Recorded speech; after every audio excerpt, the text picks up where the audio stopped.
for the Unofficial 40 from Soonerscoop.com. Featuring site publishers Carrie Murdoch and Josh McQuistion, along with videographer Eddie Radosevich. It's the Unofficial 40 on Soonerscoop.com. All right, welcome back. It is the Unofficial 40 here on Soonerscoop.com. Carrie Murdoch along with Josh McQuistion and Edward Radosevich. Is the Sooners getting ready for their final Big 12 matchup in basketball. Baseball is underway. Still a week away from spring football getting going. But boys, welcome back to the show once again. How's everybody doing today? I'm doing well.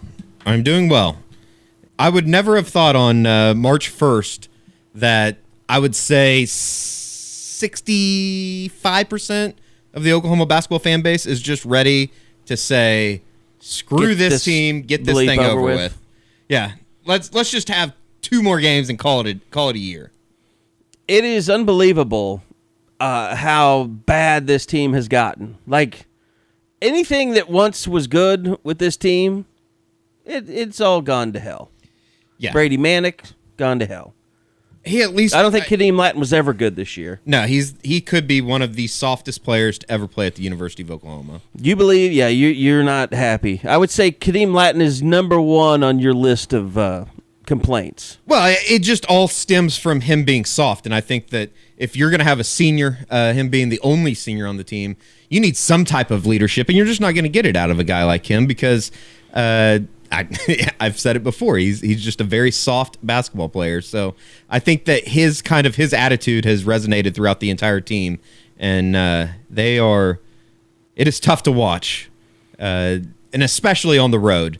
I think that 2 weeks ago in Lawrence was a low point for the basketball program, not just the Lon Kruger era, like the whole entire thing. Tuesday night might have taken the cake, though. That was the loss at Baylor. Yeah, the first half of that game was probably, Carrie, I think it was one of the worst halves in OU basketball history. It was bad.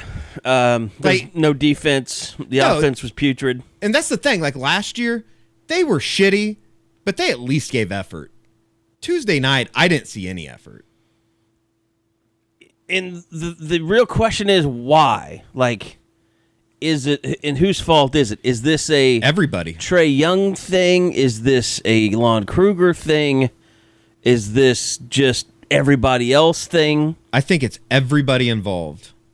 And the way that they've collapsed in the month of February, going, what was it, 1-8 or 1-7? I think that there's I don't have any examples or any evidence to lead me to this decision, but I have to think that there were some type of issues inside the locker room, whether it be jealousy with Trae, whether it being Trae pissing off all of his other teammates, or just the fact that Trae's not surrounded by very many good players. I mean, not good players, but just he's not surrounded by a lot of good pieces, I guess would be the best way to, or the nicest way to put it. I think you have to say that it's the mental toughness of this team is terrible. I mean, it's just go by their road record. Yeah. I mean, very first road game in conference, you win it. Haven't won since. Even at Iowa State, where you had a shot. Then you get your doors blown off in Lawrence and in Baylor. It's just gotten worse as the season's gone on. Like, there have been Oklahoma State, you had a shot. Of course, that was, I don't know. Like you said, I feel like that's the night that everything changed. With Trae Young says all the right things, but you wonder behind the scene, is he a divisive figure? Yeah. Well, it's interesting, and look back at the Oklahoma State game. What was outside of the 40 shots that he took? What was the other biggest thing? Was him not diving on the floor? That kind of changed the momentum in the second half there when Oklahoma State was able to come back and fouling at the end. And not fouling at the end. Just the little things. And there was a report out today from Real GM. It's a Twitter account that I follow. They send out NBA basketball stuff, and it was just interesting that there's some league executives and some scouts that are speculating Young is, quote, coasting at this point of the season, wanting to avoid expending too much energy to risk injury. Young has been particularly lackluster on defense. Scouts split on whether they prefer Young or Colin Sexton, obviously the freshman out of Alabama. But with all that said, it does end the report by saying neither player is expected to fall out of the top 10. So I don't know. It's interesting. I thought our roundtable was pretty good between us two and Bob, just talking about where he stands in OU, in the annals of OU lore, I guess. But anybody that's out there saying that he's not a top 10 player of all time, I think you're an idiot. Even top 5. I think he's definitely in there. I think you can argue him outside of the top 5. Wayman, Alvin Adams, Blake Griffin, Buddy Hield, and like I said, Stacey King does not get enough credit for how good he truly was. See, I just, from my perspective, I don't even, and I know this will piss off a lot of people, but I don't ever remember watching Wayman Tisdale play. Like, I was 1 when he was at OU, so I don't even, like, for me, well, I do. I mean, I've seen them all. Right. For me, it's Buddy Blake. Well, I haven't seen Alvin Adams. Buddy, Blake, Trae. I think Hollis Price could probably be in there. Obviously, look, Hollis Price isn't even in that discussion of top 5. For me, he is. He was a good player. That's because you saw it. But I'm telling you, I've seen them all. No. He got to a Final Four. I think winning is part of it. Trae's definitely in there. Hey, Josh. So I'm going to bring myself in here. Yeah. I'm intrigued by the fact that if you didn't see them, they don't count. That's what Eddie has basically said. I can't speak to that. Yeah. Or is that I just didn't see them, so I'm just going to go off what I know. I definitely think Wayman Tisdale is in there. I'm not saying that. Okay, I got you. I'm not saying that. That's going to be interesting. I'd like to see where. I mean, because then you get into the football side of it, and then it really gets interesting. So. Well, and I think that at the basis of this, I would also add that I think that comparing, I've always been one that feels like the comparison of players from like past decades, it just never really works. But Wayman Tisdale played basketball in the Michael Jordan when Michael Jordan was around, and I mean, are you going to say that Michael Jordan in his style of basketball wouldn't work today? No, not at all. So it's not like it's ancient history. No. It's not like it's not like you're talking about Wilt Chamberlain. Or Bill Russell. Not at all. I just think I think we're caught up in the Trae Young hasn't done anything, Eddie, except be hyped up. Except do everything or stuff that nobody's ever done in the game of college basketball. Lead. How many teams has somebody been on as a freshman? Wayman Tisdale might be the only example I can think of that has been allowed to have the numbers that this kid has. He's not doing it within the context of a system with sharing the basketball with 4 other people. He's leading the country in assists. And he dominates. I don't know what usage rate is, or if they follow that in college. Right. But I would say his usage rate is the highest it's ever been as well. Skyrocket. It's very high. If they had a usage rate for Mookie Blaylock versus Trae Young or even Hollis Price would be closer. But Trae Young has been given these stats too. I don't know that he's earned any of. I mean, he's earned them, but he hasn't earned it like a Wayman Tisdale did. I don't know about that. Or even a Blake Griffin. Blake Griffin, I mean, forget Wayman Tisdale. Let's talk about Blake Griffin versus Trae Young. Blake Griffin, what kind of team did he have around him? It was pretty shitty. I think Tony Crocker. I think those guys were probably better than what Trae has. Is that crazy? I don't know that they were. And they went to the Elite Eight. Well, comparable? Kerry, who's even close to the talent that is Willie Warren on this team? I would say production-wise, that Christian James produces about like Willie Warren did. And you can even argue that they had no Brady Manick / Christian James. Well, this team definitely doesn't have Kate Davis. See, Cade Davis. Cade Davis is a good college player. He would make very little difference on this team. No, Cade Davis would definitely. What was his 3-point percentage? Let's see here. I mean, Cade Davis at least. I've got to go look up. He's made a shit ton of money overseas, by the way. 2009. 2008, yeah, 2009. Let's see here. Cade Davis was almost 35% 3-point shooter in 08-09. In college, that's not so great. It's not bad, but do you feel like that guy, let's see, I guess as a sophomore, he was only putting up 5 per game. He wasn't even a starter on that team. Yeah. He got 1 start that year, according to Sooner Sports. Yeah, I'm seeing that now. Yeah. Yeah, you had, Blake Griffin. I like Taylor Griffin as a college player. Yeah. Hey, but Taylor Griffin is just an average player. Taylor Griffin would be the toughest son of a bitch on that team. Yeah. On this team. Oh, by a mile. But still, you're talking about a guy. I don't have his averages here. But Blake Griffin, Willie Warren. Willie Warren, very highly rated. Averaged 14 points a game. 2.2 rebounds, 3 assists. Tony Crocker was a junior on that team. You had Taylor Griffin, you had Austin Johnson, a senior guard. Cade Davis. And I mean, let's see, what's that? That's 3, 4, 5, 6 players that you've ever heard of. Then it's a bunch of people you've never heard of. Juan Patillo, Omar Leary, Ryan Wright, Ray Willis, Orlando Allen, Kyle Cannon, Bo Gerber, TJ Franklin. I remember Bo Gerber and TJ Franklin. Those are walk-ons.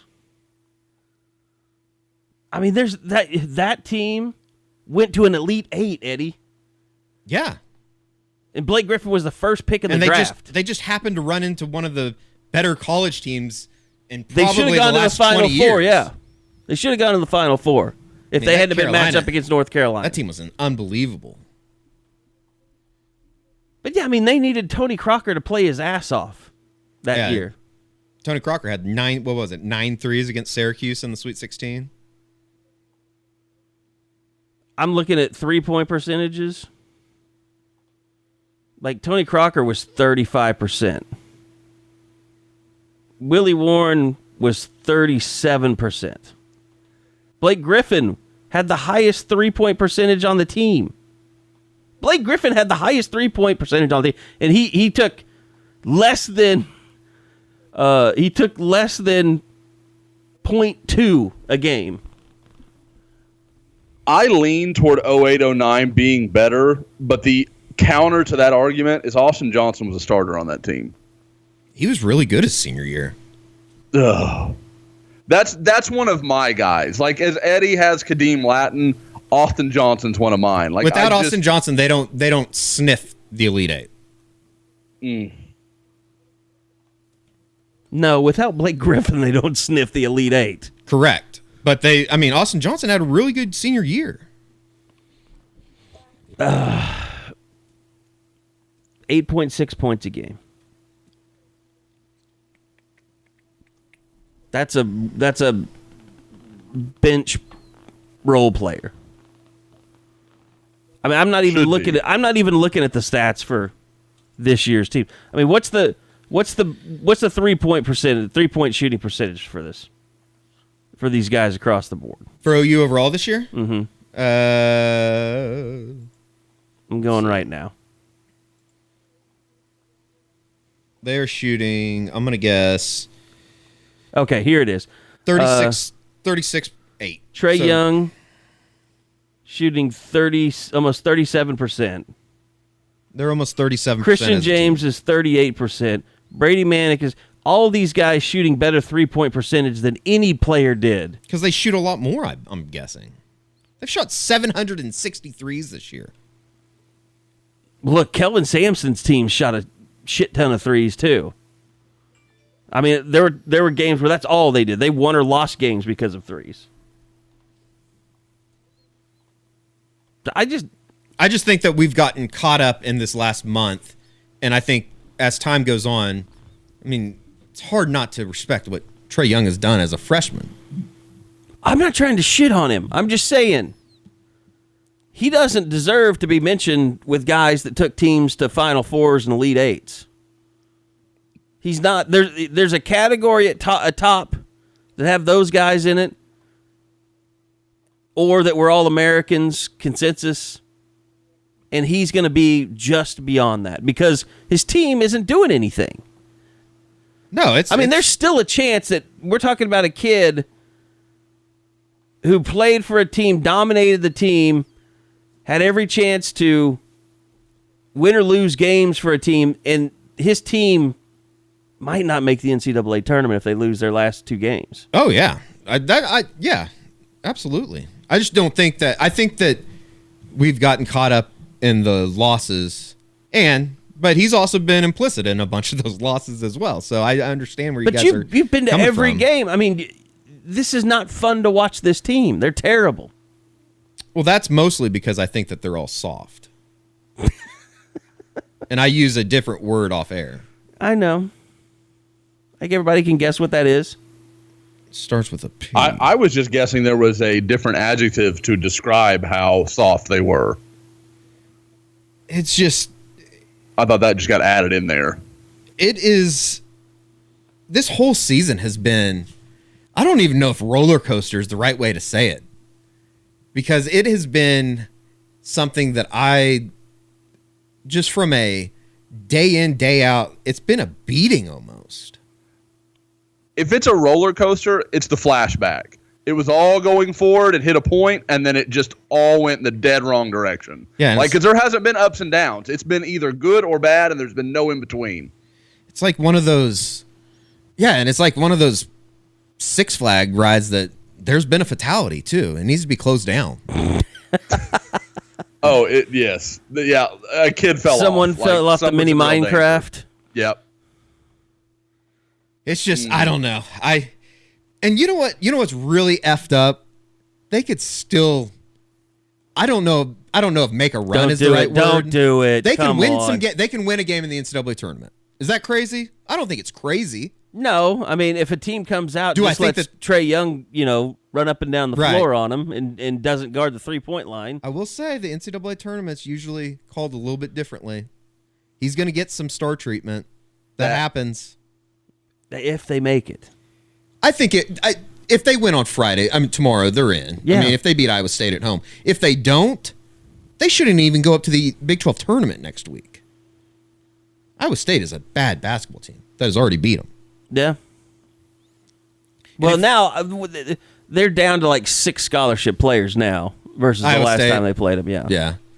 I mean, if you can't pick yourself off the floor after getting your just tail kicked in Waco on Tuesday, then it kind of reignites everything I think about this team as far as them having serious locker room issues. I mean, they're head cases. They're all a bunch of head. Even Trae Young. Yeah. He's a head case now. Absolutely. He's been broken. There's no doubt about that. So it's not fun. It's not fun to watch. No. It's not fun to cover. It's not fun to talk about. It really isn't. So shall we move on? Yeah, let's do that. Jesus. So football's coming up. We're a week away. March 10th is when they're going to start. Kyler Murray's out playing baseball. Has he got 2 home runs now? Yeah, 2 in the last 3 games. And is he starting in left field now? Center field, yeah. He started the last 4 games. So he is entrenched with the baseball program. Yeah, he is a everyday starter for this team. He's having a good season. 9 games old, but I don't know if that's the best thing. I'm telling you, I think he's a really good baseball player. Like, he is swinging the bat very well early. Well, I think we've all said, like, it's not fair to judge a guy that's trying to do both. Right. And he's being able to settle into baseball right now. He's probably not even thinking about football. And I wonder how much is he going to think about football when spring football is here, if he is doing well in baseball. Yeah. It's going to be interesting. I don't think it's that big of a deal just with him. He's going to be around the football program during spring football. I don't understand the people that are out just almost upset that he's playing baseball. Like, he needs to be there every day. I might be one of those people. Really? I mean, he's going to be the starting quarterback at the University of Oklahoma. So Or he's not. right. It's not like he's a slot receiver. Yeah. But And he's working with a bunch of guys that he hasn't worked that much with. But he has. How? Like running scout team? Does he not go to any of the throwing sessions that they've had? I'm not saying that he hasn't, but do we deny that probably a big part of Baker Mayfield's success was his cohesion with those guys? No doubt. No doubt. I mean, we can certainly ask people, like, I'm sure Austin Kendall would probably tell us, hey, how is Kyler out there whenever you guys are doing stuff? He'd probably, if he's not, he'd probably say, no, we don't see him very much. Be kind of like that Heupel quote that just came out about, have you talked to Bob Stoops since you became head coach at UCF? He's like, no, I haven't. That was kind of weird. It's still kind of weird seeing. Saw that they like put out a video yesterday of like their off-season program. It's just still kind of weird that Josh Heupel's the head coach at Central Florida. Although Bob is not really like the touchy-feely, reach-out kind of. Yeah, I don't see him spending a week in Orlando to help. Let's get this program run off the ground. I mean, they're coming off of a national championship season. he, maybe that's what needs to happen is Bob just needs to go out there during their spring practice and spend some time with Josh. Where's Batman uniform out there? Stop it. I brought it back. Brought it to you, Josh. I get. What's so bizarre is Heupel is running Baylor's offense, the Art Briles offense. Jeff Lebby. He's out there. He'll finally be on the right sideline. Well, Kendall is at Houston. By the way, quick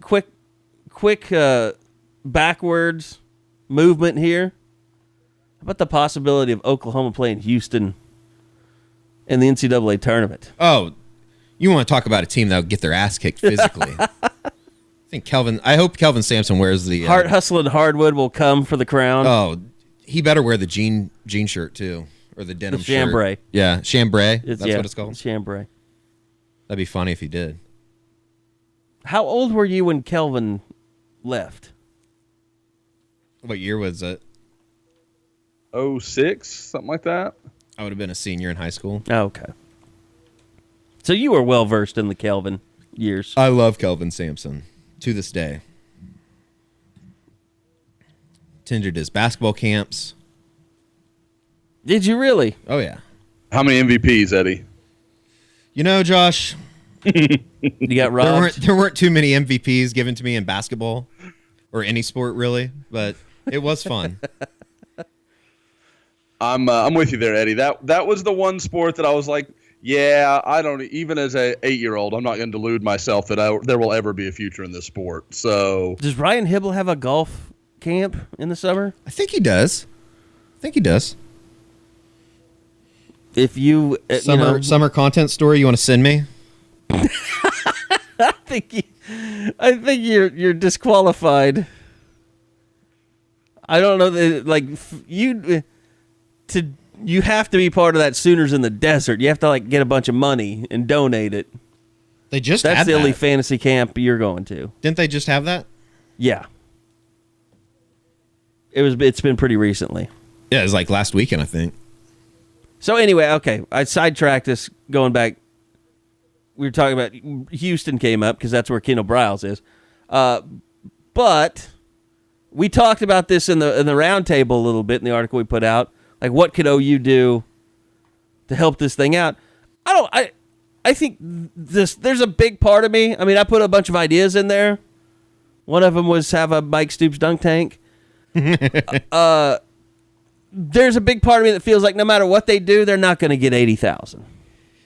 Just OU fans are just not conditioned. Like Nebraska, did you see they have tickets going on the secondary market for hundreds of dollars to their spring game? That's just insane to me. Like they've always had that culture of selling out their spring game. Well, it's a slide at Lincoln, Nebraska, but what else are you going to do on a Saturday up there? Ohio State does the same thing. Alabama does the same thing. Texas A&M does the same thing. They don't sell out the spring game. I think they do sometimes, yeah. I mean, but that's more of a meeting of a cult than it is going to a spring game. Well, they get like 50,000 to show up at that Yale practice thing. Yeah. I think that, and it'll never happen, but you need to make it as close to a party as possible. Screw the family atmosphere. You want beer. I want beer. I want it all. I want it to be a day party. A darty? A darty. And if you don't know that phrase, you've never been invited to one. It's kind of like a ZJ. If you have to ask about it, you probably can't afford it. I don't know what a ZJ is. It's a little Super Troopers humor. Okay. I've literally seen that once, and I probably rewound the Meow game about 50 times. That will do it. And the restaurant scene where Farver jumps over the counter. Oh, yeah. That's genius. That's actually from Beer Fest, but the same guys. Oh, ZJ that's right. is That's from right. Beer Fest? Okay, well, now I ZJ is don't from feel Beer like Fest. I didn't thoroughly watch that movie. You now. didn't miss it from Super Troopers. I'm a could little see- sadly obsessed with it. I could see that being right down Josh's weird, quirky comedy alley. Yep. Pretty funny. That is a. I think That's in the old Greg territory. I think those guys are pretty funny. Super Troopers is something where I actually own the DVD. This was before the Blu-ray, and I own it on my Apple TV because sometimes I'm like, I don't want to get up and go find my DVD. I'm just going to put it on Apple TV. I don't want to mess with it. So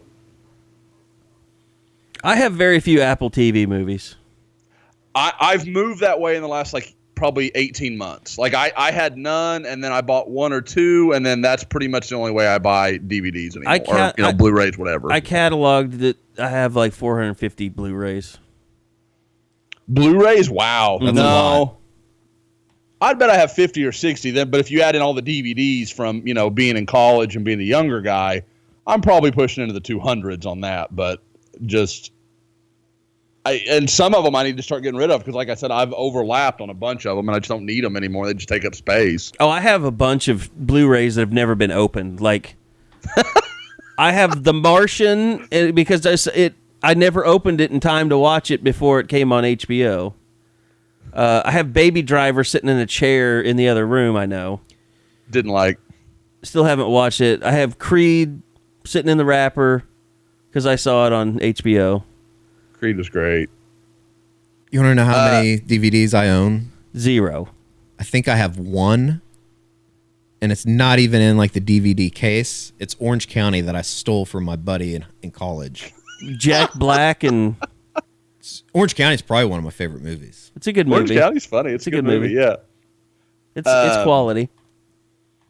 See, and I'm it's the same deal with music. People are like, well, you could just use Spotify or whatever. I want to own the music. I buy on iTunes or I buy wherever because I want to actually own the track. I don't like the idea of I have it and then I don't once I'm not a member anymore. I don't like that at all. I think in the car, iTunes music sounds better than streaming music. And I don't know why that is. But I think to me it sounds a little better. The artists appreciate it. Actually buying the music. Right? I'm an owner. Well, I have everyone beat because I pay $30 for my albums on vinyl. Yeah, you're a crazy person. Vinyl is really expensive. Don't do it. You know what I spend my my advice. vinyl money on, Carrie? Babies, poop. Diapers and butt wipes. So Hey, you're the one that, impregnated your wife. Don't complain to us. No. That choice is mine alone. But that is someday there'll be money in my hand again. I'm just sure plus of it. you spend $1,000 a week on gas. Well, yeah. For the F-950. We actually just have a Conoco truck stop by and fill up the tank. Just stop by and fill up a large tank in the back of the house. Is it like the way that planes refuel in air? Like a guy just pulls up next to you and I-45 or air whatever dock it is. it? Well, we burn way too much gas just turning the ignition, so it's better just to leave it running and let the truck fill us up as we move. So it's actually better for the environment. Do you so worry that's that what we're looking out for. your daughters are going to end up dating just big old country dudes because their daddy drove them around in a giant dually their entire lives? Like they're just going to be attracted to people who hay bale, whatever that is. Like have that fork on the back of their truck that can just pick up the hay bale and roll with it. Cattle guard, cattle grill. Oh yeah. No, honestly, like the area we live in Houston, there's a decent chance they're going to end up with nerds. We live near NASA, and like a lot of people in our neighborhood are NASA people, so there's a whole bunch of their kids that will go to school with Lainey and Layla, and there's worse fates. I mean, so I think it's going to be okay, but I would be very surprised, basically because I know her mother and my mother-in-law, and Lainey's one of those girls that, like, if she stumbles a little bit, she cries.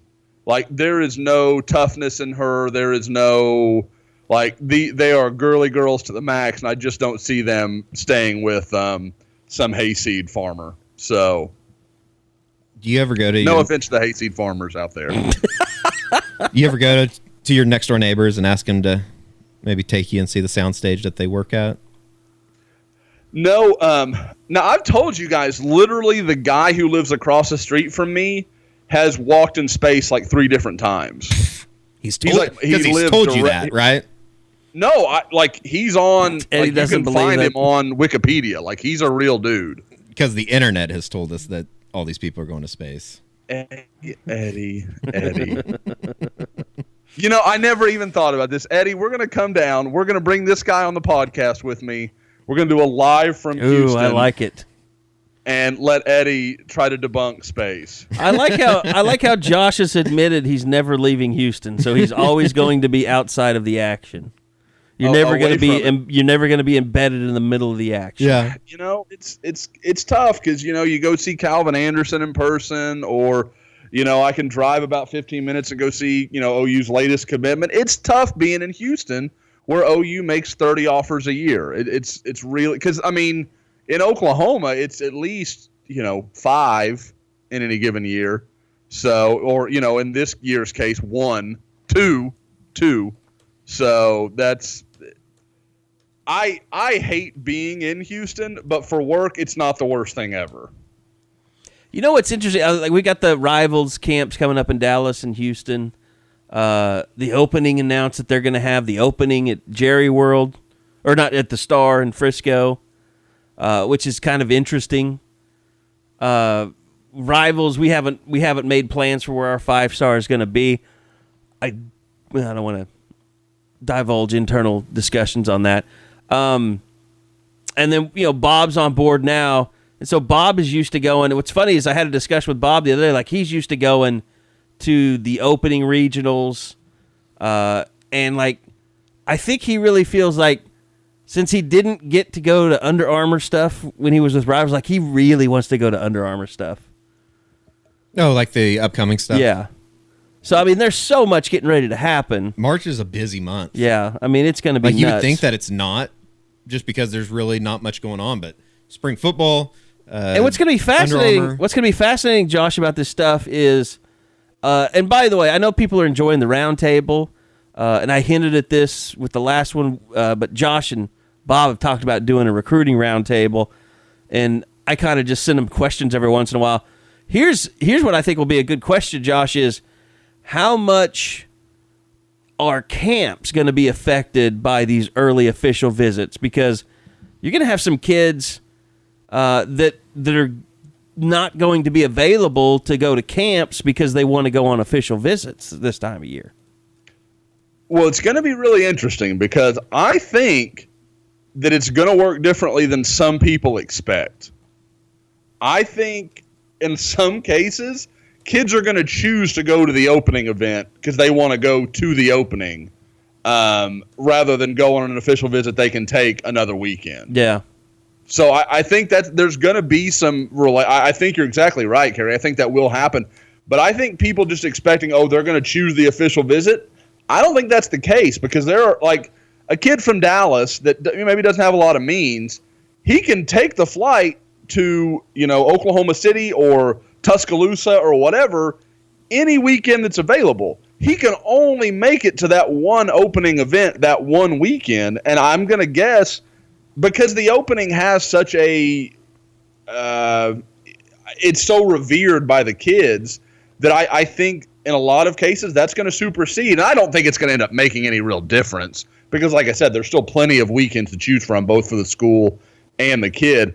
But I mean, there's no question it's going to have a role because, if Oklahoma does their spring game the weekend of, let's say the Dallas opening event, that's going to hurt OU. Like that's going to have an effect. So OU is going to have to think about that. And not just OU, but like anybody, any major program with that when they're going to have a lot of guests from that school.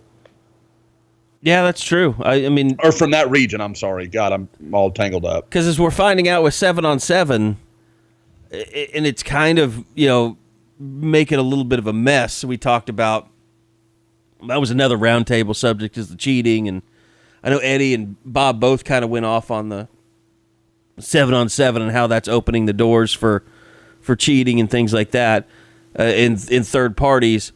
But what we're finding out is that, like, kids, anytime they can be on a football field, no matter what it is, they want to be on a football field. Which is a great thing. Like, I don't think that that's a bad thing. It's not a bad thing. It's just that it gives people an opportunity to take advantage of that. Right. The problem is the model for 7-on-7 is exactly like what they are fighting against in AAU right now. And I don't know why the NCAA can't say, okay, this is a problem. We're going to have to deal with this before it gets to where the AAU now is, which is almost too big for the NCAA to do anything about it. I mean, there's just too much money. There's too much connection to the shoe companies and all these street runners, all these other guys. And don't get me wrong, there are some 7-on-7 guys out there that legitimately just want to do good things for their kids. The problem is they are the exception. They're not the norm. You look at some of the stuff that you see going on in Texas right now with some of the affiliations to different universities and coaches' kids getting involved with certain things. Like, it's really hard to feel like, yeah, that's on the up. That all seems like that's right where it should be. Now, maybe I'm wrong. I really, really, really don't think I am. But that it's just the way this is, and it's like I said, I don't understand why you can complain about this one thing, and clearly at some point the NCAA is going to have to address all this stuff that's going on with the FBI. Like, they're going to have to get more involved and start laying down their own law and doing some things after this investigation's over. But why would you not stop something else that's in its infancy? Exactly. Because you don't understand it. You don't really. You don't have anybody that can tell you this is a problem. Like, it's almost like they're so big and so bloated that they can't recognize a problem until it's already a problem. That's the thing. It's like, all this stuff comes out with college basketball, and NCAA comes out like they're like it's like a surprise to them.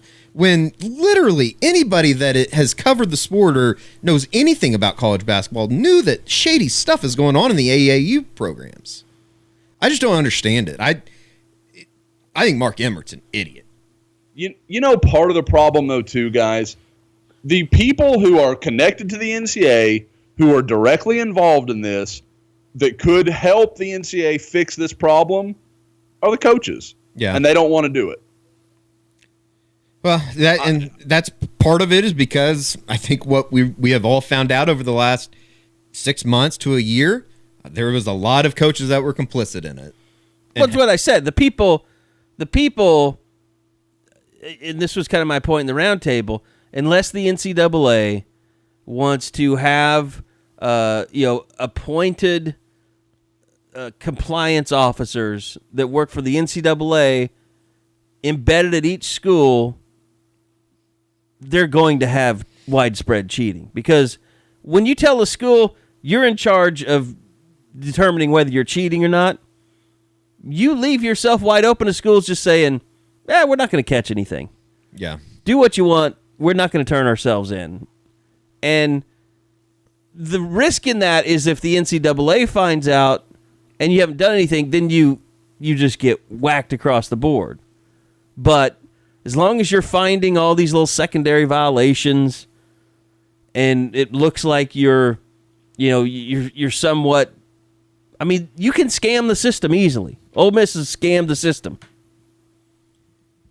And if you're telling me that Auburn has never done anything wrong, that all these schools in the SEC, particularly LSU, has never done anything wrong, I don't believe you. Yeah. I think you're just being naive.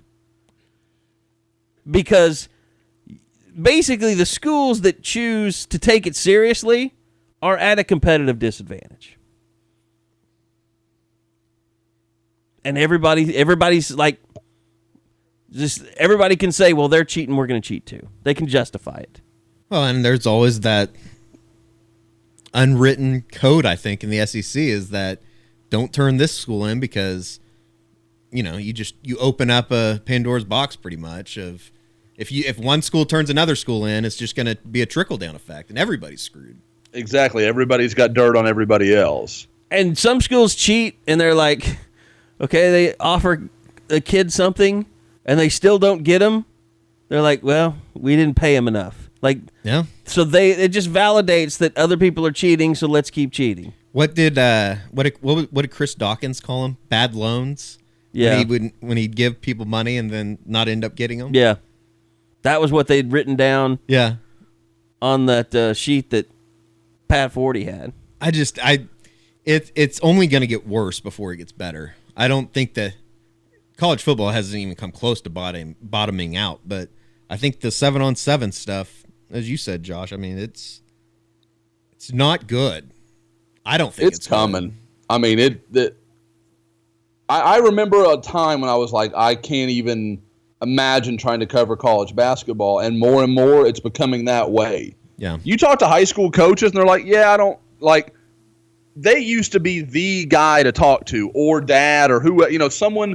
But now half the time it's a trainer or a 7-on-7 guy or someone else, and you're just like, I don't know what your motives are. I don't know who you are. I don't know what you're about. And it's tricky because, A, I want to provide the information, but at the same time, I don't want to further give this guy voice and he pollute some other kid if he's a piece of garbage. And what's it for? These 7-on-7 stuff. Like, I don't understand. I understand the end game. It's making money Yep. off these kids. But Yeah. to win a 7-on-7 tournament in the middle of July, like, who gives a shit? There's 12 people there that are going to be really excited, and their names are mom and dad and mom and dad. Yeah. So it's in a way, offensive linemen and defensive linemen are getting out of this kind of scot-free a little bit. It's the skill position players.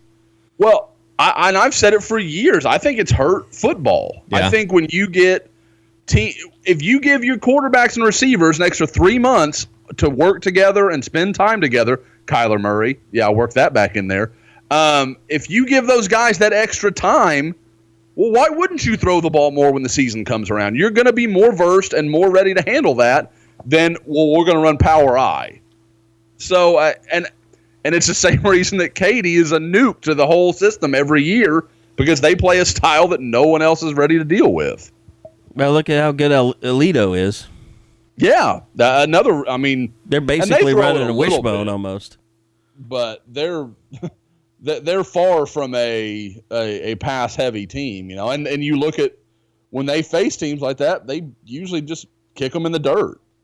And is it any wonder that we don't see many middle linebackers anymore?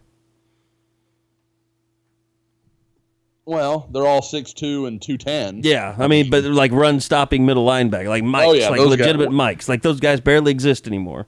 They do. And, I mean, and to be fair, some of that's just the way the game is gone, because the 6'2", 230-pound, the Dane Zaslaw, he'd die in the Big 12. I mean, that guy just wouldn't work. Sorry, Dane. I don't Rest mean that peace. as a Dane. I love Dane. I covered him, but it's just it is what it is. Those guys, you know who that guy is? That's Ricky DeBerry. Yeah. Guy, he can't move. He can't move like he needs to. So that's why you get all these converted safeties. How about the poster on the board that picked DeBerry up to take him to the airport? What? Did you see that? Did you not see that? He took he drives an Uber and picked DeBerry up. Okay. It wasn't like Took he a visit to, was it DM'd South him Florida, and said, I Josh? can give you a ride. Yeah. He went to visit South Florida. I totally missed that. Might be that is close to more impressive than the guy that found Benny Wiley at Embassy Suites. Yeah. That's right on par. Good work. Did he take any pictures? I don't think so. But he said that Barry was real open with, just talked to him and acted like, just kind of told him whatever he asked. So it's, that this is how that news moves sometimes. Ricky's that's how you a find good that stuff kid, out. man. I mean, I could totally see him just answering questions like totally honestly and openly. It just didn't work out. I mean, it happens. It sounds like he's gonna get his degree. I mean, can't fault him for that. No, I'm happy for him. Oh, I think both parties needed to move on. Yeah. He needs to find a place he can play football somewhere. Absolutely. Okay, so Josh, any recruiting activity going on before the big spring? I would just assume a lot of kids will be coming in and out of practices when they get started. Yeah, there's not going to be probably until the spring game. You're not going to have another real concentrated effort of guys because obviously the coaches are focused on spring practices and getting their guys ready and that kind of thing. But now, as our guy Bob reported earlier this week, Seth McGowan, the running back, the 2020 guy from Mesquite Poteet that Oklahoma has already offered, he'll be in Norman this weekend. And there are several really big-time backs in the state of Texas in that class. Obviously, Oklahoma already has Jason McClellan committed. I think Zach Evans, the running back from North Shore in the Houston area, he is a guy that I think has 5-star potential. He is a really special dude. McGowan's a big-time guy. There are a lot of – so I know there's a lot of talk of McClellan looking around. He took a trip to Texas. He's been to Georgia, picked up some new offers. I think everyone is understandably a little concerned about his commitment, and I think – whether he decommits or not, he's clearly going to take a look at some other schools and see what's out there. He's a but sophomore. There are some good options for Oklahoma out there. I mean, when if anybody saw that commitment and thought, we got him, no. I don't think any how many decommitments have there been in the 2019 class for OU? I mean, since last summer. So you've got Derek Green just this week. You had R.J. Henderson, Theo Weiss. Is there somebody else I'm forgetting? I feel like there is. I'm just trying to rack through my brain real quick. So 3. 3 for sure. But I mean, and that's the way I think Oklahoma fans keep saying, oh, there's this rash. If you got 10 commitments from elite guys, 2 years ahead of time, and you hung on to, let's say, 6 of them. Jeffrey Carter. That's awesome. Yeah, Jeff Carter. There we go. I knew wow, it's really bad that we were just talking about Alito and Jace McClellan, but whatever. But I mean, if you're going to go after those elite guys and you're going to keep 60% of them from 2 years out, that's not bad. That's okay. You can live with that. And especially with when it looks like Henderson and Weiss, as of this moment, look like they're going to end up back with Oklahoma. So that's just the way recruiting is now. These kids are going to commit to whatever they first kind of fall in love with, and then they may or may not stay diligent. But I never understand this idea of, I don't want early commitments or I don't like early commitments. That means you are in front. You have a clear declaration of, at this moment, you were the choice. And that is good not only for you and that kid, but other guys that see OU get Spencer Rattler or see other, OU get Isaiah Spiller, Trajan Bridges. You think Trajan Bridges, who's having this great spring, a lot of people are really impressed with how he's looked at camps and other stuff. You think other kids don't notice that and think, man, he's going to Oklahoma. I'd like to go play with a dude like that. It's not rocket science. I think that, also the really good news for Oklahoma fans is the fact that, and I don't want to say for the first time in a while, but it just feels like with Riley in control and the way that he handles recruiting, you don't need to worry about a guy decommitting as much as maybe a couple years ago. That makes sense? I feel like he knows how to push the buttons to reel a kid back in, as opposed to maybe in past years when they would just maybe even go in a different direction. I'll say this. I mean, maybe if you want to take a look at anything, it would be like the Derek Green case where if a kid isn't really highly regarded, doesn't have a lot of offers, maybe you don't offer that kid so early. I don't know. You could go either way because clearly once Oklahoma offered, everybody else was like, well, what did we miss? Georgia, Tennessee. Yeah. And then it became clear, like, this was a kid that's like, oh, look what these offers coming in. I didn't expect this. Maybe I need to really, give this a harder look at where I want to go to school. We've talked about this for a while. This is the way recruiting works now. Look at perfect examples. In-state for Oklahoma, Colin Clay and Trace Ford.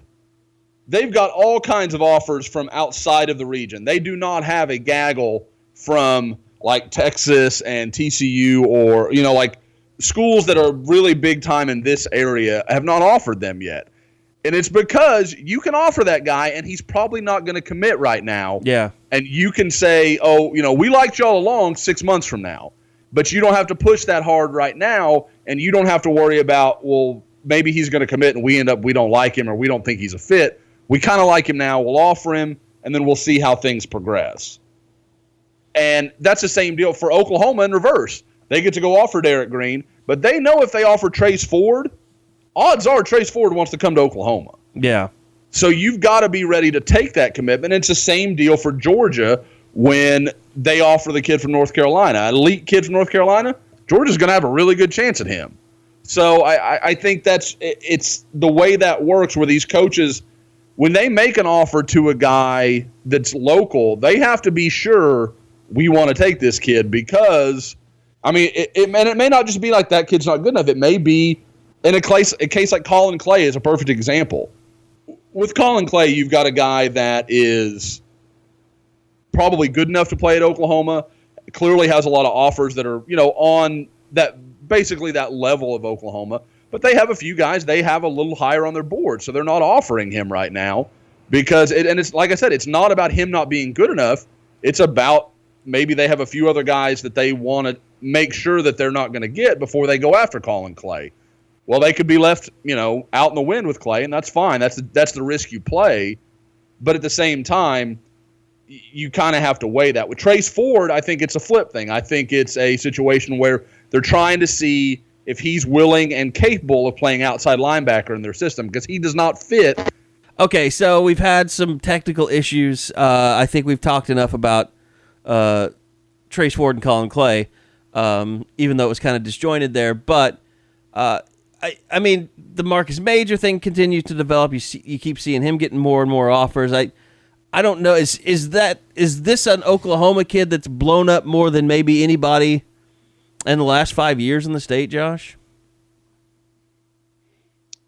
I don't this know early, this quickly. Yeah, probably especially this early at this point in the game. Because it does remind you a little bit of Josh Jacobs when he went from his best offer was Wyoming to, okay, I have Alabama, Missouri, Oklahoma, and Oklahoma State in a matter of like 24 hours. It was something crazy. But this early on, because at this point, schools can be choosy. At that point in the game, if you needed a running back, there weren't going to be many on Josh Jacobs' level, so we're going to offer him. At this point, there's a lot of guys to evaluate. You can see a lot of different stuff, and they like him. So, I mean, Marcus Major is a guy that, and like I said, I knew about him, I guess probably early in the season, but it wasn't until I started doing the rankings for the 2018 class where I really sat down and watched his film. I mean, he's my number 3 guy in the state for a reason, and that was before he had more than a handful of offers. I think at that point Arkansas was still his best offer. So he's a really good player, got great size, can really run. There's a lot to like. I think it's probably going to come down to Oklahoma and Arkansas for him, and it sounds like he'll probably have a decision. I mean, if you told me he decided by OU spring game, I wouldn't be surprised. Really? So you're talking like in the next couple weeks. Yeah, I think that's a definite possibility. Oh, no. Now, next month. Yeah. So, I mean, you're talking 6 weeks, something like that. But, I mean, I think it's definitely imminent, depending on how strongly you want to use that word. Yeah. But it's coming, And I think, like I said, I think it's going to come to Oklahoma and Arkansas based on some of the people I've talked to. Arkansas was his early offer. I know that means a lot to him and his dad. On the flip side, I know that, there is some attraction to Oklahoma. Obviously, all their running back history and getting to play, in the state, that kind of thing. So there's a lot going for both schools right now. So it'll kind of be interesting. And it also, he could definitely be one of those guys who commits and then takes a look around. I mean, he's talented enough that he can't play the game till next February, but he can play for a little while if he wants to. I don't know I have no idea what kind of run game Chad Morris has, to be honest with you. I mean, every time I've watched them, they're chunking the ball around. That's got to be what OU talks to him about. They've had quarterbacks that threw like 52 attempts a game at SMU last year, it seemed like. I mean, they've had some quarterback run game, but I can't remember like a running back like that. I don't know. They had 3 backs last year that went over 500 yards. Okay. One had 1,000. But I mean, let's see. Okay, so they had. Let me look at their total stats here. They had, pretty. Really, I'm surprised, Kerry, because I was kind of with you. I had it in my head a little differently. They're pretty 50-50. Their passing game is 37.5 attempts per game, 37.4 rushes per game. So I mean, they're more even than I had definitely expected.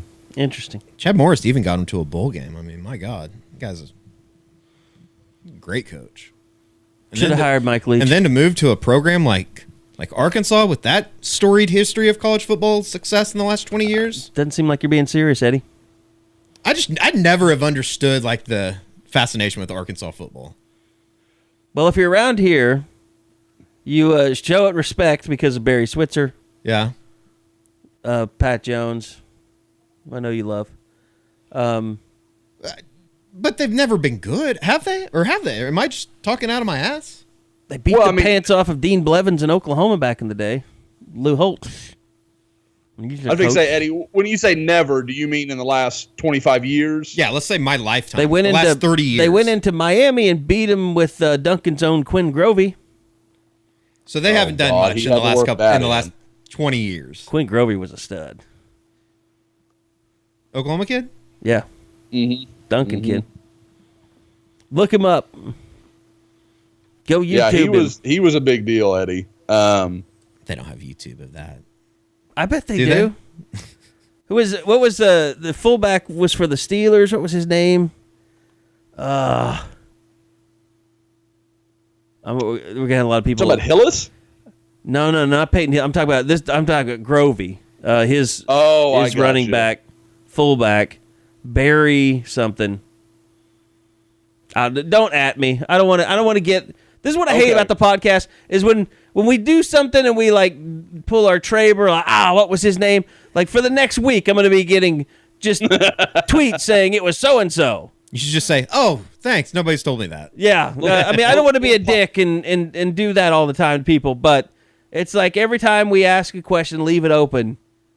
I hate it. Like I hate even fighting with people and then having to deal with it the next day on Twitter. That's why I barely even have tweeted the last month. During my lifetime, Arkansas has had 4 10-win seasons the last 30 years. Kerry, I'm guessing that Eddie's currently looking at something similar to what I'm looking at. Do you want to guess the last time that Arkansas won a conference championship? I mean, they were in the Southwest Conference, I'm sure. Yep. I'm going to say it was 1987. 89. 88, Strong guess, though. 88. They won in 88 and 89 back-to-back years under Ken Hatfield. Ken Hatfield. Mm-hmm. They had, I think their quarterback before Grovey was named Thomas. I used to love watching Arkansas because they really ran triple option. I mean, you put a triple option game on TV, I was watching that sumbitch. And I remember when OU destroyed them in the Orange Bowl. Just obliterated them. And Eddie, as I know you're concerned, 1964 was Arkansas's lone national championship. Sure, all the racists that live in Fayetteville were happy about that. Wow. Got to go there.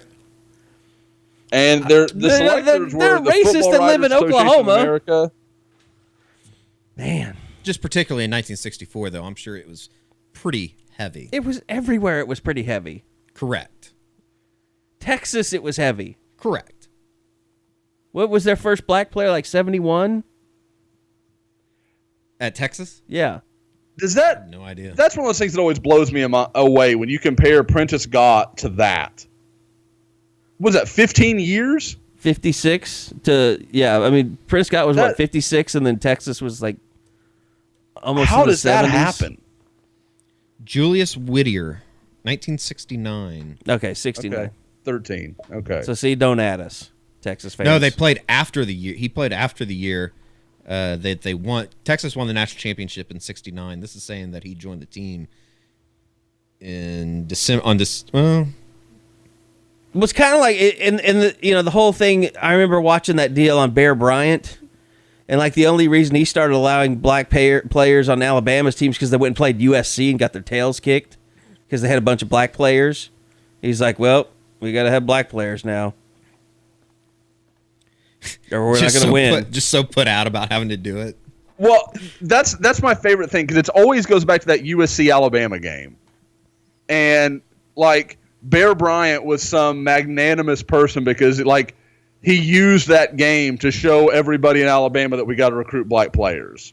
Yeah, like he wanted to do it before. Yeah. It just happened that it woke everybody else up that they needed to do it. Yeah, like they wanted to win. It was this great thing. They did it. They only accepted it because they couldn't win a national championship without black players. Yes. That does not make him a good man or them good people. It just makes them crazy football people. Just means they're willing to do. It just means more. Yep. It just means willing more. to do whatever possible. Okay, I think for the record, 1970 was the first year. 1969 was the last all-white team at Texas. Okay. And by the way, don't celebrate that. Yeah, that's not. That would be a bad halftime celebration. We want to welcome back the last all-white team at the University of Texas in 1969. Well, that's don't mind the sheets they're wearing. They're good people. I think Eddie, you might have retweeted it or somebody retweeted it where it was a guy that had written into one of the local papers. I don't think it was Oklahoma. I want to say it might even have been the Statesman, where they were, and the guy had written in a letter like, well, we're not having a very good season, but, since we're going to lose anyways, can't we play some of our white guys? And you're like, oh, my God. I do remember seeing Brian, that. It was something kind of like that, and it was just crazy. It's like like a letter. It was a letter. It was an email to a writer. Yep, that's exactly what it was. Can't remember if it was Kirk. Basically blaming all the black players for, just blatant racism. Yeah. Good times. Gosh. People. Eventually, they're all going to die off, and we can all rejoice. That's something I do wonder about, though, Ed. Like, you and I are vaguely of the same generation. Like, it feels different because I have two kids and you don't, but we're somewhat in the same sphere. What are we going to embarrass our kids about? Like, there's got to be something that we're just stupidly blind to. What's our... 'cause every generation has that thing, like that they're just weird about. You kids and your music, you just don't know what it was like when Drake would drop a mixtape. Get it on Twitter. I don't know. It'll probably be something stupid. I can already tell that it's like the last couple. Oh, I know totally what it's going to be. For Eddie, he's going to be misogynistic Grandpa Eddie. I don't know about misogynistic. You're gonna slap the daughter-in-law on the ass or something, Eddie? Is that how that's gonna work? Yes. Yeah. Hey, if you want to bang your daughter-in-law, I think you should. It'll just be really inappropriate. Grandpa, tell us about the time you got fired from the internet. Well, Sonny. Tell us about the time Twitter banned you. Twitter ban. Never. Tell us about the time that all the Sooner fans rose up and demanded that you get fired. I don't know why I'm How many talking times like has a that little happened to lady. Eddie already? 2 or 3? Once, seriously. Once for sure. Yeah, Yeah. one real attempt at Eddie. Then there was some follow-up bitching from time to time. Yeah. And everybody But that still was more follows me. singular. I'd say there's one good time where people were like, Yeah. we demand you do something. Eddie's got more in him. I know he does. There's already a subject today that I'm proud of him for not bringing up. That doesn't mean I'm calling for it. Have you renounced, let me just ask you this without any other details. Have you renounced Natty Light? No. Oh. You haven't. No, not at all. So you're still... I'm an equal opportunity person. It doesn't bother me. Okay. That's good. You're growing. Either that or you really like Natty Light. I think it's both. And it's hard to see people from this ivory tower that I'm on. It's hard to look down at people. I do think that, you deserve more than swag. I got other things to do. For the things that you've done for Natty Light, I always felt like you deserved more than just swag. No, Free swag. because really it was basically, I think the funny thing is Like it if- was just a bit. It wasn't anything serious. It's a good bit. Just a bit. I'd say, Eddie, I think it's more that most people wouldn't have A, been able to come up with it, and B, continued it as well as you did. Yeah, that's why I really, they don't owe me anything. And to be I think that honest, they should sponsor the podcast is what I think.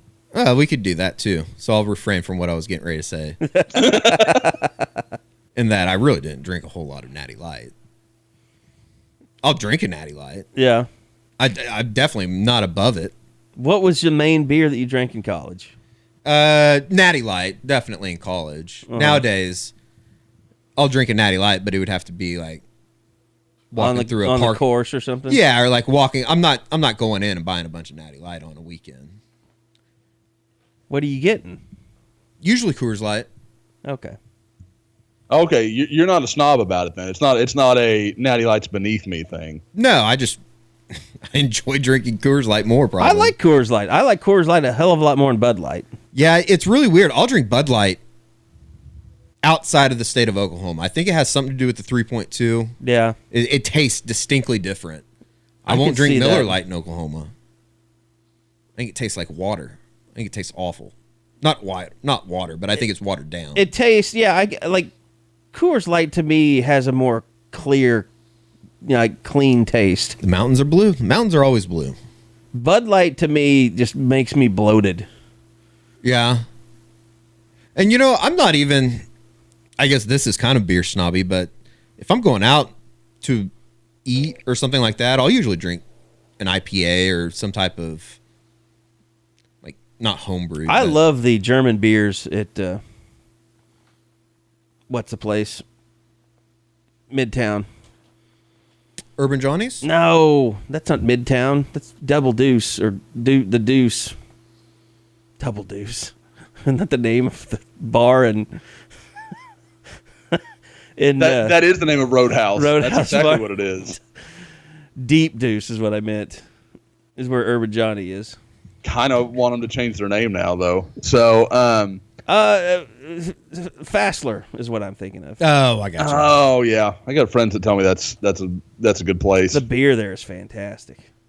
I want to say to anybody who sees me in a public place, if I have any of the beers we're discussing in my hand, Knock it Miller out. Lite, Coors Light, Natty Light, I am on one, and I go talk to me because I'm surely going to have something colorful to say because I don't drink those for anything other than Just getting hammered. pure unfiltered drunkenness. So That's, yeah, you're usually drinking liquor, though, right? yeah, I drink a lot of whiskey. Like I'll sit there because I can sit there and work on whiskey and enjoy it, and it's fine. And not to say that I haven't had plenty of good evenings on whiskey as well, but whiskey, like I kind of take my time with it. Beer, like if they had a beer bong in the restaurant and I had to drink Coors Light, I'd just beer bong them. Like I'm that man in my mid-30s that would pretty- still rather drink those kind of beers that way. That's pretty Because- Hondo of you. I don't want to hold them. I don't have any interest in that. I just want the alcohol in my system. So yeah, if I'm just out drinking beer with the boys or something, I mean, I'm a Shiner guy. I'm a Amstel guy. I don't really like Heineken that much, but I'll drink it. Shiner's good. I'll drink Shiner. I like the Modelo's. I'll take either light or dark. It is, I don't know. It always makes me nervous to order a Negra Modelo. You don't want to say the wrong word? Well, yeah, it's too close. Just drunk and just... Yeah. I mean, I don't think that I would, but it's just uncomfortable. Yeah. It's like it's too close. Right. It's like the Negro Leagues. Like, I'm still surprised that there's not like a movement to change that. It's like where you can't even say that anymore. That is probably going to be my my old man thing that I hate about millennials is just how much like can't say him or her now. You got to say like a person. You know what I'm talking about? Yeah. That's probably what it is, Josh. By the way, I did see this on the board the other day. That has to be the teacher champion of all champions. That 26-year-old woman that got caught banging the 14-year-old. Oh, yeah. She's a predator, but what a lucky 14-year-old. That's the hottest. And did you see some of the comments? Like, every story that anyone would write, like, they would all blame the 14-year-old for screwing it up. And it is a serious subject, but my God. No, it is funny. Like, you're right. Can you imagine being in the 8th grade and having a teacher that hot, teaching you, bringing you into manhood? Yeah, I did. I wish it would have happened to me. But I thought you were saying you had a teacher bring you into manhood as an 8th grader. I had a hot teacher in 8th grade. We had a really hot Spanish teacher, but I was in high school. But the thing about it is like, how mentally unstable is that chick? Oh, very. She's a predator. Like, if it's the other way around. She was already married to like a fireman and everything, and her dad was a very successful lawyer. Really? Yeah. Jesus. It's kind of like that story that, all teacher-student relationships, it's funny from a guy's side, but if it's the other way around, it's like, this guy's we wouldn't even be talking about right, this. You're right. But the bottom line is she's a predator preying on kids like that. Yeah. But I also want to see the 14-year-old. Is he that kid that we all had that like has a mustache in 8th grade? Oh, he has to be held back. Like everybody has one of those kids in their class. It's like he's definitely a held back kid. He works on the car and it's like off time. Yes, exactly. Like he's got a side business installing car stereos. Exactly. And stealing car stereos. I really want to see this 14-year-old kid. Why are these and Eddie, I know you read Barstool far more than even I do. They track it. Almost all of these women are hot. Like these are very attractive women. What the hell is it? But some of them, they might be a little bit of butterfaces. This chick is just a smoke show. Yeah, Jerry Thornton does a great review of teacher-student sex stories or scandals. All female teacher, right? Yeah, usually.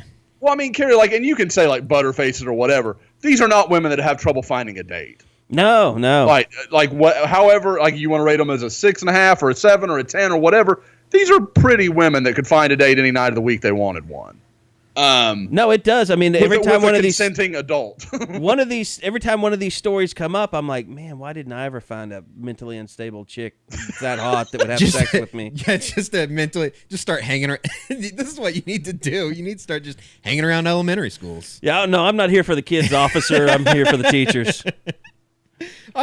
Who's the craziest bitch here? Miss Harris, 2nd grade teacher. Hey, do you have? Let me ask you: are there any rumors of teachers sleeping with kids? Because I'd like to meet her. Yeah. That's the next step in. That's the next Tinder app. Yeah, next app. Unstable teachers. I'm gonna go home and get on top of that. Maybe we could debut it at the spring game. in about a month. That's the thing about this. Like, there's never enough reporting. Like, we want to know more about this chick for future generations. You know, for future people that want to meet unstable hot chicks. Right. Like, was she on Tinder? Was she on Friendster? You know, what she's on something. She had an drugs. Insta account. Was she? Or did she? I believe so. Gosh, people these days. Stephanie Preston or something like that. Stephanie something. 26. Super hot. Married. Banging a 14-year-old. Ugh. Anyway, so I don't know. I guess I'm stuck. I guess we have not really a whole lot going on until spring football starts. So no, baseball is underway. It's going to be getting going though. As far as spring football, I can't believe that they start practice in 9 days. So it will be. I feel like our new thing should be sign up. Yeah, instead of swipe up. Swipe up. Sign up and sign up. I don't care what you do, just be involved. It's going to be interesting. Spring football will be interesting just for the fact that there are a lot of pieces that need to be replaced. There are a lot of question marks. Or am I just building that up into something that it really isn't? No, I mean, I'm just trying to think of, and I haven't even really thought. I mean, this next week is really, we're going to go into kind of planning stages on everything, but I mean, my God, it's going to be interesting talking to Mike Stoops during spring football. Yeah. Because it'll be the first time that technically we've talked to him since in a football capacity outside of signing day. Since the press conference. Right. Yeah. Guys, going into next year, I think we can all agree that next year feels like a big one for him one way or another, right? Oh, yeah. Absolutely. Okay. Is it enough to just be better, or does it need to be good? It might be but I mean a respectable defense. You need to be. Or is it just enough to be better than they were? You need to be a top 50 defense minimum. Okay. And you can even move that into a top 30, I think. But I mean the personnel. I mean, it hasn't changed that much, though. I mean, that's what's scary. I mean, you're going to have to get – and people talk about moving around Kenneth Murray. I don't think you can afford to move around Kenneth Murray. I mean, I don't think Deshaun White's going to come in here and immediately be your starting middle linebacker. Nope. And this is a big if, can John Michael Terry, healthy for a full year, move into something? See, and people got into – like there was an argument on that about the board about whether he was healthy coming out of spring. Look, he was banged up. Levi Draper was the one that was really hurt. Mm-hmm. But John Michael Terry was banged. He was banged up at the end of fall camp. But he was in a good enough position and healthy long enough during the season once it started that he could have still won that job if he were that much better than Kenneth Murray. He's just not as athletic and dynamic and explosive as Kenneth Murray is. Now, God, we've talked about this so much, it seems. He's got to be in the right place more often. Right. I mean, that's the thing. I think that you will see a jump, though, just as far like the experience is for what it was last year. You have to grow from that. I mean, as much as they talk about Murray being a film rat and just, trying to improve every day, you would think that he will make some type of jump from the experience that he had last year. You would hope. I mean, he has to. If he as doesn't, much time as he spends in the film room, he has to. Right. Yeah, if he doesn't, you need to move quickly in another direction because even though John Michael Terry might not be as explosive and this and that, you can't have a guy being out of position all the time. I mean, to me, that's the number one thing that Mike has to get figured out. Can he go forward with Kenneth Murray as his middle, and can he make them better on defense? And I think we all believe like the defensive end stuff, the pass rusher stuff is going to have to be by committee until you figure that out. Yeah, because there's no guy that you buy in and say, okay, that's a 8, 9, 10 sack guy right now. Are they more talented though than they've been in years at that at those positions, though. I mean, with the talent influx that they've had in the last 2 recruiting classes, they're better than where they have been, haven't they? Or aren't they? I think depth, or is that just sure. Yeah, or is that just me believing in the hype of some of these guys coming in? No, they're better, but do they have more people ready to play than they did a year ago? I think that's a good question. Like, I know there's some people inside that program that question whether Neville Gallimore has what it takes to become a great player at Oklahoma, or even a steady player at Oklahoma. We hit it on in the round in that first roundtable. I think it's a very valid question with the way they played last year. Last year, Neville Gallimore, he really hurt himself in the eyes of the coaching staff, his teammates, because there really wasn't anything all that wrong with him that would prevent him from playing. It was the kid. He got benched, basically. I mean, which is bizarre to me because I would think like that would be Ruffin McNeil's specialty. Is, working with. I mean, it might be that Tyrese Lott becomes the best defensive tackle they have next year. Marquise Overton's good. He's not great. He's serviceable. They could use another Marquise Overton, to be honest with you. Yeah, if they could figure out a way to clone him and have 2 of them, it wouldn't be bad. Addison Gums, how far? Mark Jackson, how far are those guys going to come? One of those guys really needs to step up and be a difference maker as a pass rusher. What about a guy like a Jakari Daly? Yeah, never heard there's his so name. much. I asked Mike about him that one time because he put out that picture of how much bigger he'd gotten. Mm-hmm. And he didn't really, I don't know if he was just in a mood or what. Yeah. He was like, well, you don't get better in a weight room. I was just wanting to compliment, like, hey, talk about how hard this kid's working. He looks great in the picture he put out. And he just said, football ain't played in a weight room. Serious. I'm just going to not go down that road. How many times on signing day do we hear coaches say, well, we got to get him in the weight room and get bigger and stronger and, let him develop a little bit. Like, you absolutely get better in the weight room. I mean, to me, it led me to believe, like, okay, his practice habits aren't real good. Must not be. Yeah. That always kind of goes back into... Of course, if you're redshirting, I mean, that to me is a crapshoot. I mean, it's hard for a kid to practice well sometimes. I mean, look at Obo. Early in his career... Yeah. He was a shitty practice player. And that's why I've Didn't give any effort.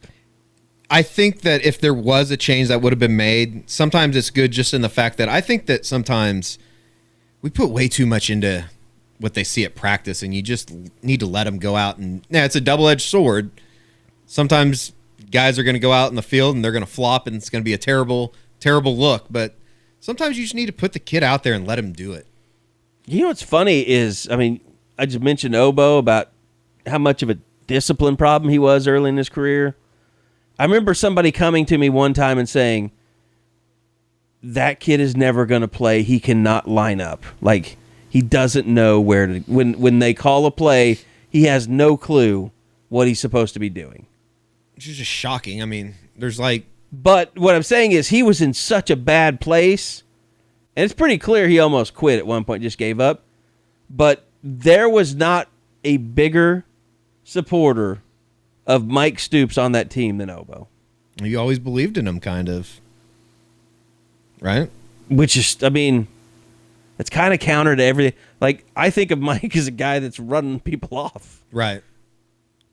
But Obo's the kind of guy that, like, there is that old school way, and that's the big thing. It's like, are you old school so you can weed out the people that are never going to hack it? Because I think that's how Mike coaches. Like, he's trying to see if he can break you.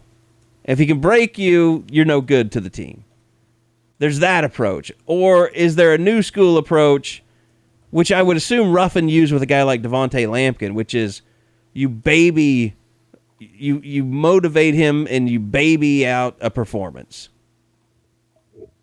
That's what I was going to say, too, about Ruffin McNeil. I mean, if he can get through to Devonta Lampkin, I think there's hope for Neville Gallimore. How can he not get through to Neville? Yeah. Although Devontae Lampkin was just he had a lot of pure talent. Yeah, sometimes he made plays because he's huge. Of course, I think we believe Neville has a lot of pure talent. I mean, I was told he's more talented than anybody else on that team on the defensive line. It was a rough year. What was it? He had 1 sack or one and a half sacks. Yeah. 2.5 tackles for losses. That doesn't make sense to me. Yeah, but I mean, the defense really is in their hands. No, it is, and linebackers and defensive line. And I think that in a way, as crazy as it is, that's why cornerback that's a loaded position. Yeah. They should not be good. Like, it is an ultimate failure on a lot of people's parts if they are just giving up play after play after play next year. Well, I know Josh brought this kind of to us, but everything that we're hearing is that Buki is starting out as a kind of a nickel safety guy, which I think is great because I think I'm the biggest believer in Parnell Motley.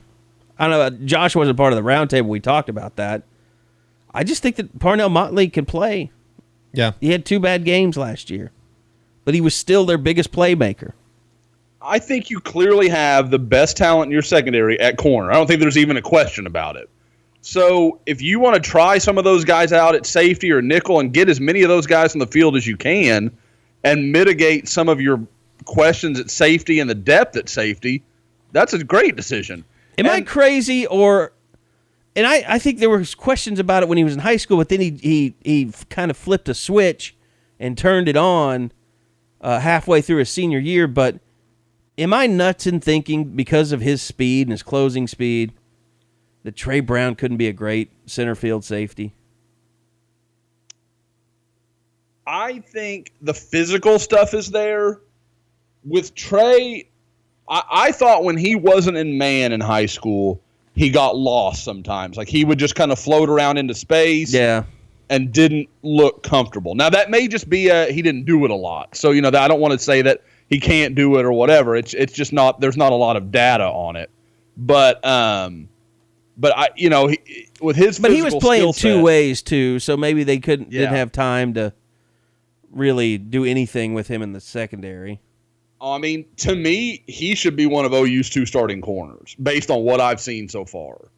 I mean, if you're going to put, and I guess I should preface that with, if you're going to say Radley Hiles is going to play a nickel or a safety, Brown would be one of my 2 starting corners. I know that Norwood was steadier, but the chance for being an elite player to me with Trae Brown is far more existent than it is with Trae Norwood. I'd go with Jordan Parker. And I love Parker. That's been one of my guys. So the thing about Parker is he didn't have an Achilles injury; he had a knee injury, which is good. You have that Achilles for a corner, that's pretty serious. Mm-hmm. I think if your best lineup, what they're doing with Radley Hiles, I think is perfect because he is physical. He's a playmaker, and then I think Parnell Motley and Jordan Parker are good enough.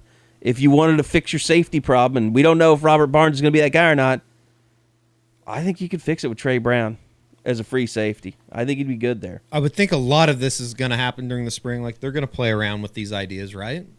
Yeah, I mean, that's something we'll talk to Mike and hopefully Kerry Cooks about. I think you'd almost have to. But, I mean, Lincoln kind of went through that on signing day about who could play where. Mm-hmm.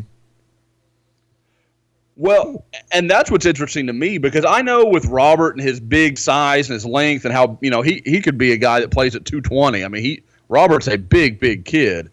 I think people kind of assume him as a strong safety. When I saw him, I always thought he was better as a free.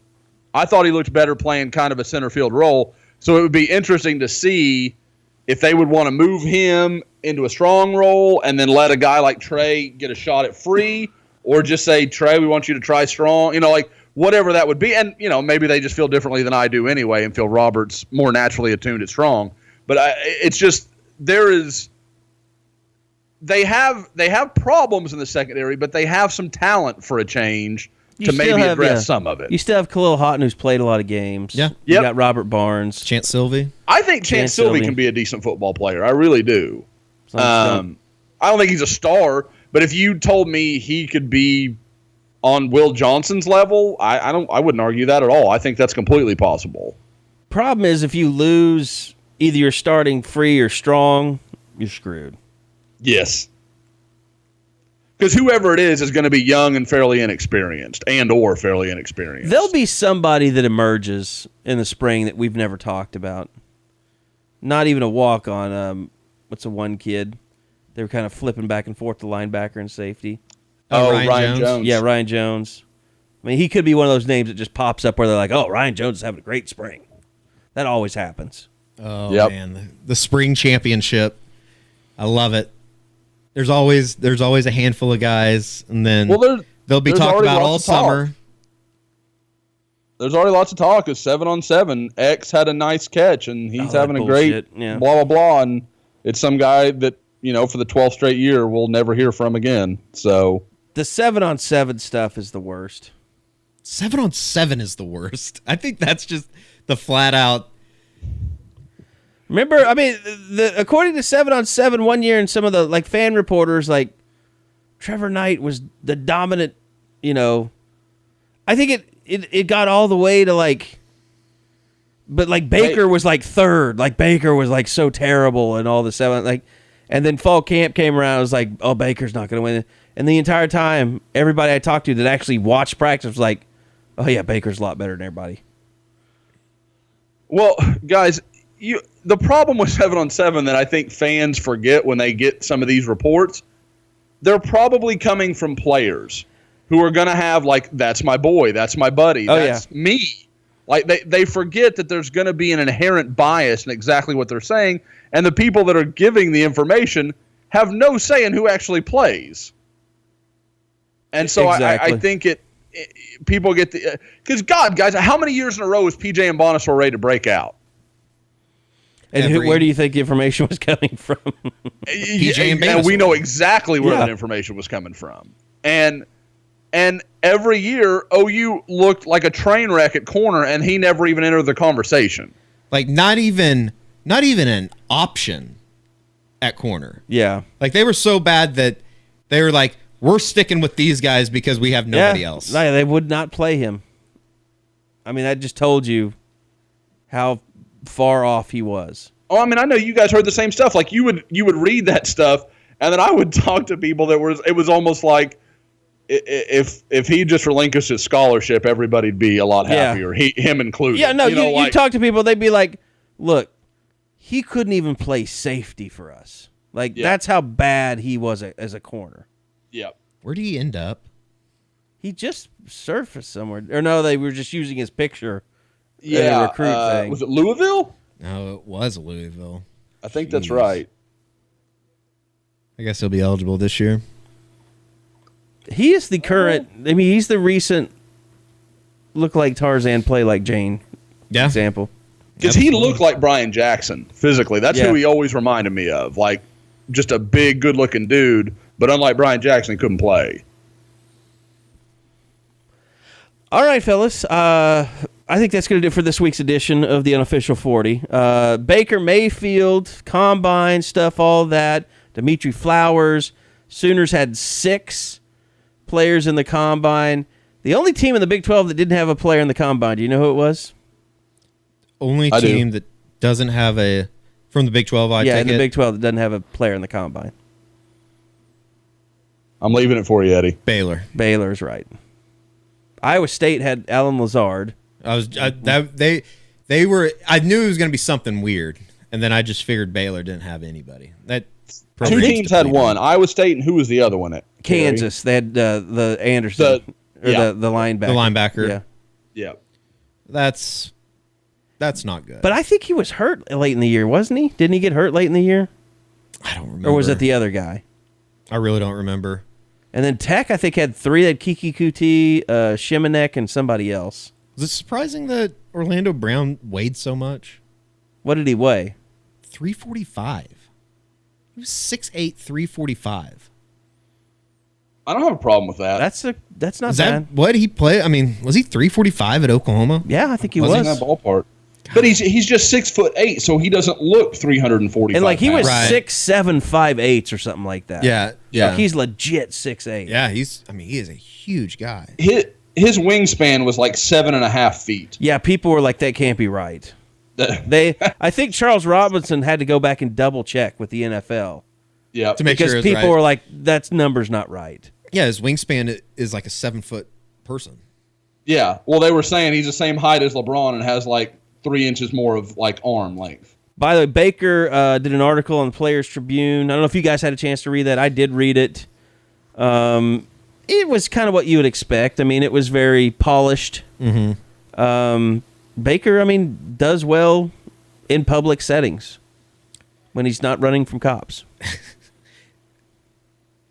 Biggest, But it did address the arrest in Arkansas and all that.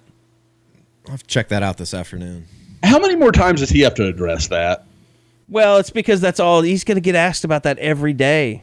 And it's just, but like it's all. I mean, I guess for the NFL teams, I get it. Like they want to hear him answer it and how he answers it and what he says. See how genuine he is when he But talks like about it. the media, he's addressed this. Like it's not something he's run from. Wow, bad choice of words. But still funny. it goes back into everything that we know because we're around it so much, is that ESPN portrayed this like villain that had all of these missteps off of the field, and it's not the case.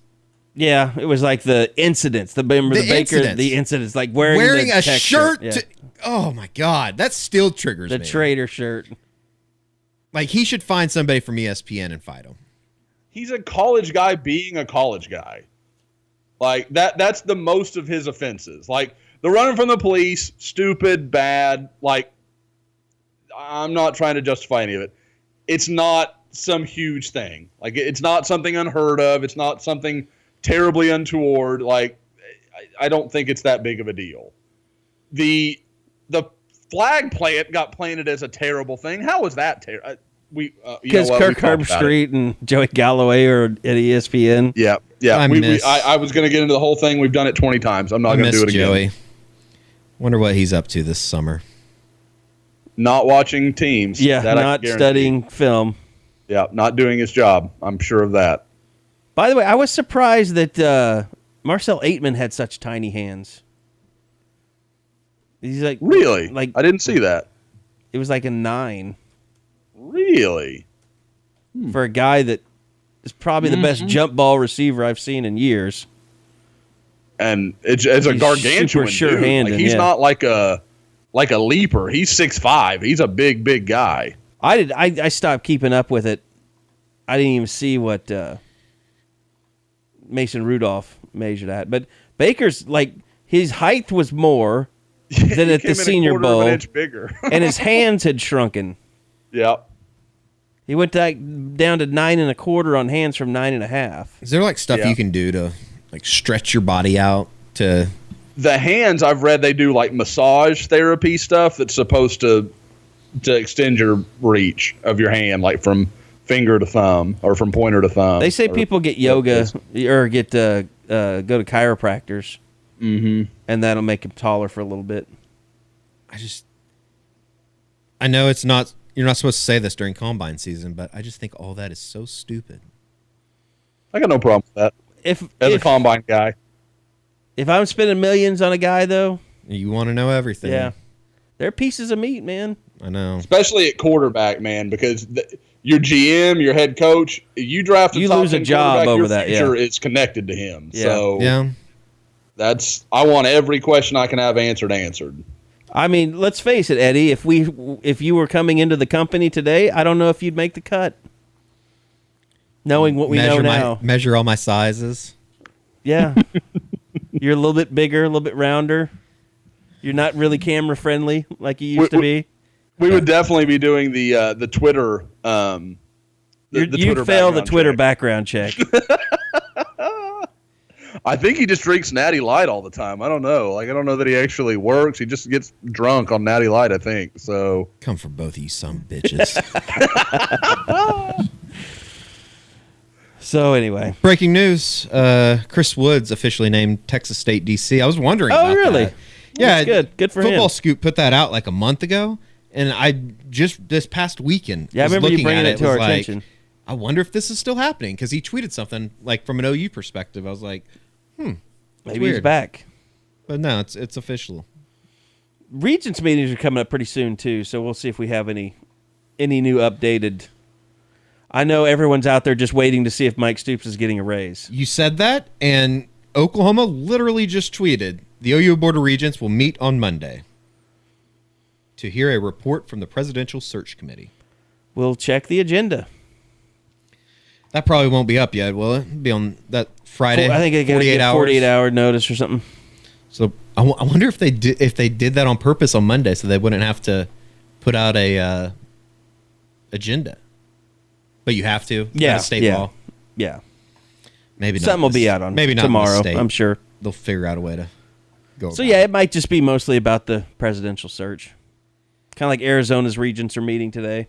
Yeah, Sean Miller has come out and basically said that ESPN is lying, and ESPN has come out and said that we stand by Mark Schlabach. So, kind of interesting. Gonna be interesting. All right, well, that's going to do it for this edition of the Unofficial 40. We'll be back next week as we get ready for the start of spring practices. Obviously, the combine will have taken place by then, so we'll be able to talk about how some of the guys performed. Big 12 basketball tournament preview. We'll spend an hour and a half on that, talking about Trae Young leading the team to championship in Kansas City and the NCAA tournament. You can tell everybody what I told you and Bob during the Baylor game. I think it was something along the lines of, we will not be spending money to cover this team during the postseason. He said, I will not spend a penny to cover this team during the postseason. Just having the guys watch the television feels like it may be a waste of resources. I know, you're exactly. I felt that same way. Like, why am I doing this? Is there an episode of Chopped on I can watch? We will be ramping up though. Maybe Beat Bobby Flay. If Beat Bobby Flay had been on that night, that's what I would have been watching. It has been a long time since I just absolutely disconnected from an OU basketball game. Midway through the second half, I was just Eddie, like, I'm going to tell you this. If they are down by double digits in the second half against Iowa State Friday, can I just go to the baseball you game? have my permission to just get up and walk out as play is in. I'll keep the camera on so you know that. Yeah, just make that your Scoop HD. Just get your stuff. Keep the camera on. Walk down the hallway. Get in your car. I'll just go. I'll go. Turn on your radio if you want. Drink with the Yardbirds out in right field at the baseball game. Eddie, point your camera to wherever you're going to exit to, and just have Nate pick up the camera on the way out, and that way we actually have Scoop HD of you just rolling out of the arena. I'll put it this way: the Oklahoma fans aren't the only people that are put out with disgusted with the effort that we have seen over the last month. Yeah, no, but you have my permission to leave if you want. I might do that. I might do that just anyways, even if they win. I'll tell Bob the same thing. Sounds good. All right, that's going to do it for this edition. I keep saying that, but this really will do it for this edition of the Unofficial 40. Thanks to Josh McQuistion. Thanks to Eddie Radosevich. I'm Kerry Murdoch, and we'll see you guys next week back here on the Unofficial 40 on Soonerscoop.com. Podcasts from Soonerscoop.com.